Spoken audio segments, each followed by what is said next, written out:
po ang COVID? Hindi pa COVID, dahil lang na po.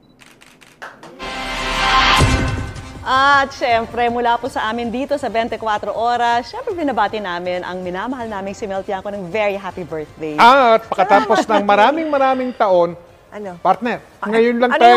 Ba't sobra naman yung maraming taon? Hindi, marami lang. Hindi marami. O ano, si Ret, ano pagkatapos ng maraming taon, ngayon lang walang kare-kare. Ay, oo nga. At wala rin tayong flowers. Next year na lang ang flowers. Kasi Mel, distance. sa susunod na taon na lang.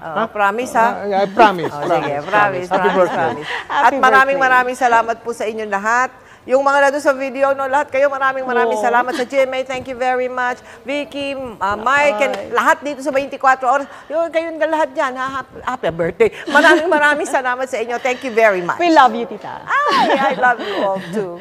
At yan na mga balita ngayong araw ng birthday ko, Lunes. Ako po si Mel Tiangco. Ako po si Vicky Morales. Ako po si Mike Enriquez, buong puso para sa Pilipino. Ito ang GMA, walang kinikilingan, walang pinoprotektahan. Walang kasinungalingan, serbisyong totoo lamang. At dahil hindi natutulog ang balita. Nakatutok kami 24 oras kahit walang kare-kare. At walang power.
Programang ito ay rated SPG. Striktong patnubay at gabay ng magulang ang kailangan. Maaaring may masiselang tema, lengguwahe, karahasan, sexual, horror o droga na hindi angkop sa mga bata.